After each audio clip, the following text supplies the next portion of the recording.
He also is a journalist and writes on footballing matters every single day. Were you impressed with Bafana yesterday, Tiyane? Welcome to the show. Yeah, no, thanks for having me. I was very impressed because, a lot of players, stepped up, showed us what they can offer the country, which is good.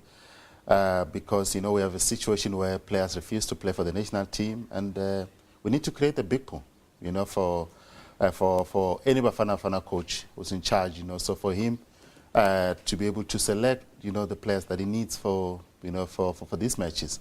Now, unfortunately, where you have situations where a few players, are going to rule them out of a certain match, and you don't have a big pool, you always have problems, So it's good to see that players stepped up. Eric Mato in defense was very good. Igesund Patos in midfield was very good as well. So a lot of players actually, put their hand up and say, in future matches, we can actually, help the nation, which is good for us.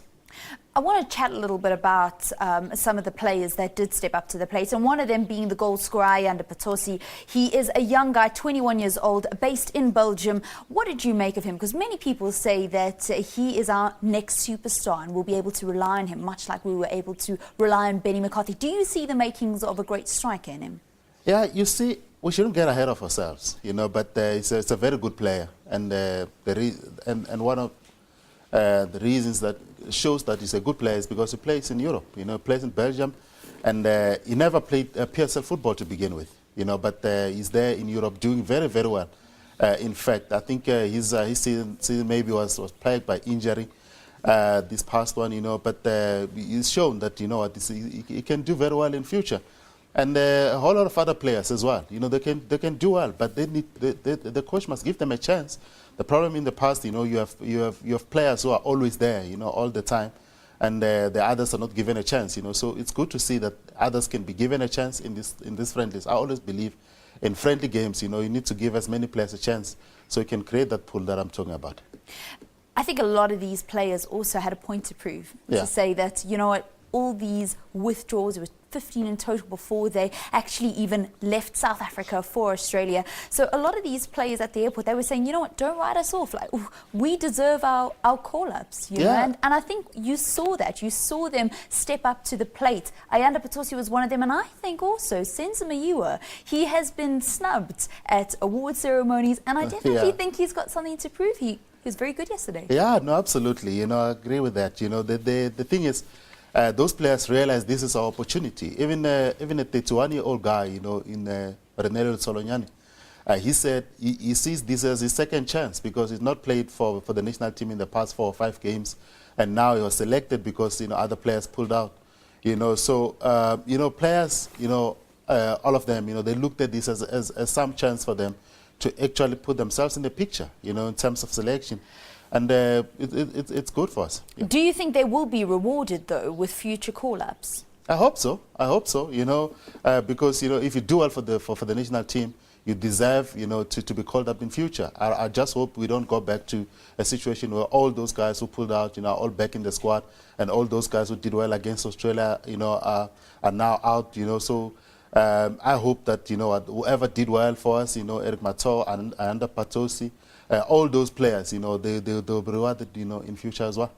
What do you think is going to happen to those players that withdrew and the number of withdrawals that we saw prior to them leaving to Australia? Because I do believe that perhaps some of them had really valid reasons as to why they could not partake. But what do you think will happen to those that they come to find out perhaps were a little bit in the grey area as to why they decided not to represent the country? Yeah, I actually saw a newspaper article about that, and apparently a SAFA insider was saying that they're not going to take the matter lying down, they're going to do something about it. But I laughed it off, simply because this is not on a FIFA calendar date, if players refuse to play, what do you do, If this was on a FIFA calendar date, the player, first of all, who's injured should have been assessed by his club, and then the national team doctor as well. But in a case like this where, this match was not on a FIFA calendar, what do you do? Because, like I'm saying, you can't say a player must have been there, So because you can say, it was not on a FIFA calendar date, so what? But also then when we don't play internationals, when our guys don't get the opportunity to come together as a national team and play friendly internationals against top quality opposition. I mean, this is a team that's going to the World Cup. Let's not take that away from them. You know, they're going to the World Cup. So when we don't have matches like this, when we don't have international competition, then we also complain. Yeah, no, absolutely. We should be playing these matches because remember we're also preparing for the qualifiers, the 2015 AFCON qualifiers. So it's important for us to be playing on a regular basis. And also, you know, for those players who pulled out, could have been an opportunity for them to be seen by the European scouts because this match was live, you know, in other countries in Europe, you know, the countries that are going to play Australia. In the World Cup, including Spain. So if you entertain any thoughts of playing in Europe, this could have been an opportunity for you. So, but in this case, it's an opportunity missed. Next up, it's New Zealand on Friday. What can we expect from that match? I think we're favourites because we've always beaten them. You know, they're simply not good enough, in my opinion. You know, as a football nation, and as much as we're not at the level where we should be. We should do enough, you know, to actually win the match. You know, Australia was a much tough encounter compared to this one, so I expect a win for Bafana. All right, and you say you expect to win. I mean, a lot of goals.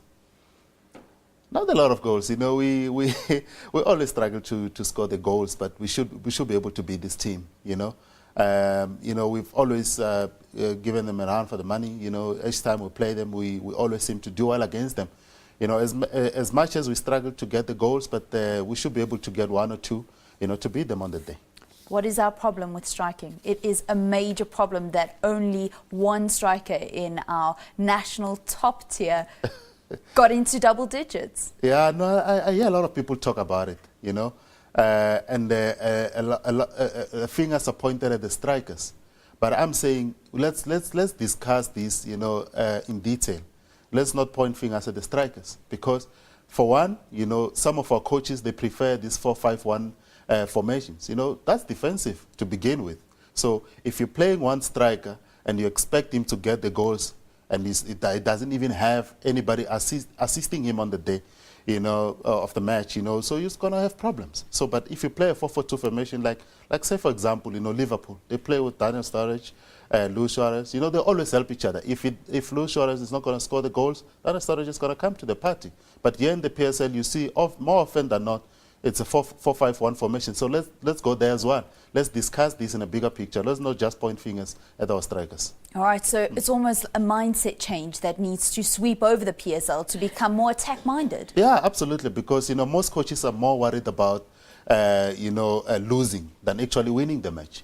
So their approach has always been that we must not concede, you know, and instead of let's just attack and get the goals, you know. And if you look in Europe, for example, when you look in England, you know, there are no more big teams anymore because Cardiff can beat Man City on any given day because when they start the match, they're attacking. You know, but in South Africa, you'd see teams maybe coming up to play Kaizer Chiefs at FNB Stadium. You know, the first thing they're going to do is to defend and defend and defend. And when maybe it's, you know, you get to second half, it's still goalless, you know, they keep defending, you know. So there's one team playing on the day, you know, which is attacking, so which is unfortunate for our football.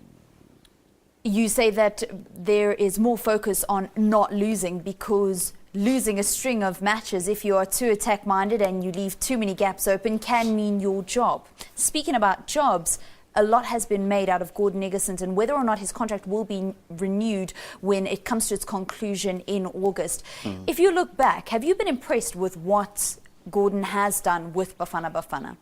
Yeah, judging by what he had at his disposal, you have to give it to the man. He's tried his best, you know. And I always say, if we think about changing the coach, you know, let's go back to the past as well. You know, we changed coaches so many times. You know, I think Gordon may be subject to correction, but I think it's our 18th coach, you know, since our readmission to international football. That doesn't go well for our football because, you know, you can't keep changing coaches. And we must realize that our problem is much bigger than, you know, the technical team. You know, our problem, you know, has to do with a whole lot of factors. You know, we don't even play junior international football to begin with. When was the last time our under-23s played? That was over 2 years ago. You know, so a whole lot of other things, you know, are involved. You know, so you can't really say a coach has failed. You know, a coach has failed. It doesn't even have many quality players. You know, a couple of players pull out of our national team and we panic because we only rely on the individuals. You know, so we have to make sure that we can, you know, can play junior international football so we can create that big pool. Do you think that this Australasian tour was Gordon's last? Unfortunately, yes, because, you know, reading between the lines over the months, you know, it seems like it's gone, you know. As much as some of us may not support it, but, you know, it seems like, you know, some people's minds, you know, are made up.